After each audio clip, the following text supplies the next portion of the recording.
అనుకున్నారు? జబర్దస్త్ ఉన్నప్పుడే బయటకు వద్దాం అనుకున్నారు. ఎప్పుడైనా ట్రై చేశారా? లేదు రానివ్వలేదు ఇలాంటివి మీకు కూడా జరిగాయా? లేదు లేదు, వద్దామని నేను ఎప్పుడు అనుకోలేదు. బట్ ఒక సిచ్యువేషన్ వచ్చినప్పుడు ఇంకెన్ని సంవత్సరాలు మనం ఇలాగే దీంట్లోనే ఉండడం, we have to take another step forward. ఒక మూవీ సైడ్ వెళ్ళాలి అనుకుంటే ఇక్కడ వదిలేసి వెళ్ళాలి. లేదంటే అదే అయిపోతుంది ప్రతిసారి. ఓ మీరు జబర్దస్త్లో వస్తున్నారు కదా, మీకు ఎప్పుడు టైం దొరుకుతుంది సినిమా డైరెక్షన్ చేయడానికి, మీరు సినిమా యాక్ట్ చేయడానికి, ఇలాంటి క్వశ్చన్. మెయిన్ అది కూడా ప్రాబ్లం కదా. ఏమైనా యాక్టింగ్ చేద్దామన్నా సరే ఫస్ట్ మీ డేట్స్ సెట్ అవ్వవు, ఇలా అనే వాళ్ళు చాలా మంది ఉంటారు. ఎగ్జాక్ట్లీ, అదొకటి. ప్లస్ జనాలకు తెలియని విషయం ఏంటంటే నెలలో 2 రోజులే మేము షూటింగ్ చేసేది. మిగతా ఒక 5-6 రోజులు మేము ప్రాక్టీస్ చేసుకుంటాం అంతే తప్ప 28 రోజులు మేము we are available for the films shootings. But వాళ్ళకి అది తెలియదు.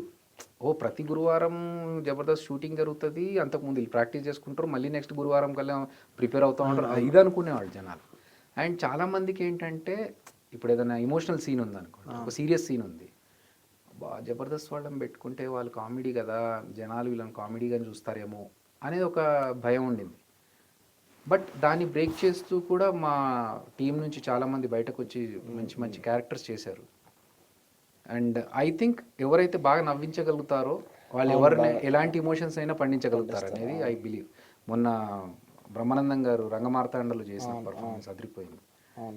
సో ఒక నవ్వించేవాడు అన్ని రకాలుగా చేయగలుగుతాడు అనేది నా బిలీఫ్. అది అవతల వాళ్ళు కూడా అర్థం చేసుకొని ఓన్లీ కామెడీ, ఇప్పుడు ఆల్రెడీ జబర్దస్త్లో చేస్తుంది కామెడీ, మళ్ళీ బయటకు వచ్చినాక కూడా అదే కాకుండా వేరే క్యారెక్టర్స్ ఇస్తే అందరికీ యూజ్ అవుతుంది, మాలో ఉన్న టాలెంట్స్ ఇంకా బయటకు వస్తాయి. అవును, ఆబ్వియస్లీ మేము కూడా ఎక్స్పెక్ట్ చేయలేదు సునీల్ గారు అంత సీరియస్ విలన్ చేస్తారు. రైట్, ఆయన కమెడియనే కదా. కరెక్ట్.